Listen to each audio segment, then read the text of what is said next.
It's the first in the series of town hall meetings for presidential candidates contesting the 2023 elections holding in the nation's capital, Abuja. Four frontline presidential candidates are here to provide an insight into their plans for the country if elected in 2023. Addressing players from different walks of life and critical sectors of the economy, including organized civil society, the candidates state their position on how to address the deteriorating insecurity across the country. There's a need to go back and address our security defense architecture. It's always been us going out of our architecture to run defense and run security. And that's why the whole thing has collapsed to date. We need to go back and address that. We keep talking about faults in the system, but the truth of the matter is that we have never actually implemented the system itself.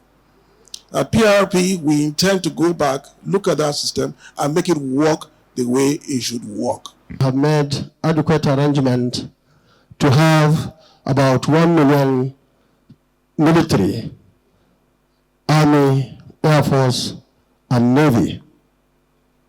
And with that, we believe we are going to take over every square meter of our land in this country. Police, 230,000 at the moment. We want to also make it to about 1 million. There was a failure of processing and giving due attention to intelligence, which I would have promptly dealt with.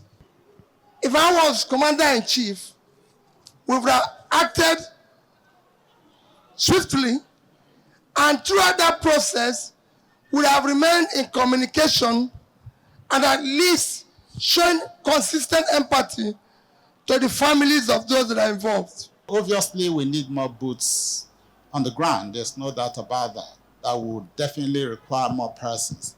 But the approach to it with the pen, yes, add some more. But in the medium term, we must be looking at devolving the police force such that the states should be able to have their own police and operationalize their own police. The candidates also explain how to fix the economy, huge unemployment figures among the youth, deteriorating value of naira, oil theft, and the dying manufacturing sector due to epileptic power supply. We are going to stop anything that has to do with the stealing, from the villa to civil servants to contractors to all our assets, including the oil itself. We have so much that is happening in this country. The records that is available to us, we have seen even solid minerals being shifted or transported out of the country on a daily basis. You can't borrow money to do subsidy, because at the moment we are borrowing for everything.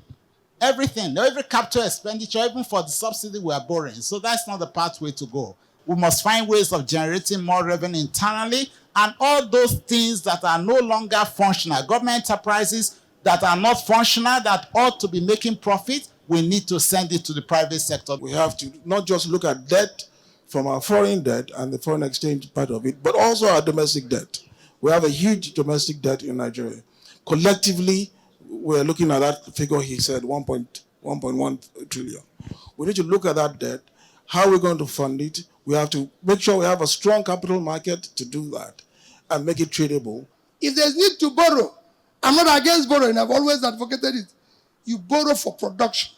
If we borrow for production, then we would have been better off today, even servicing our debt.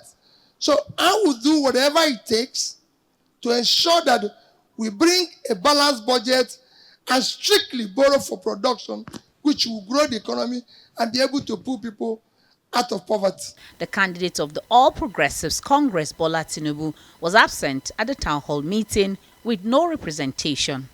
Punaraman Benjamin, Arise News.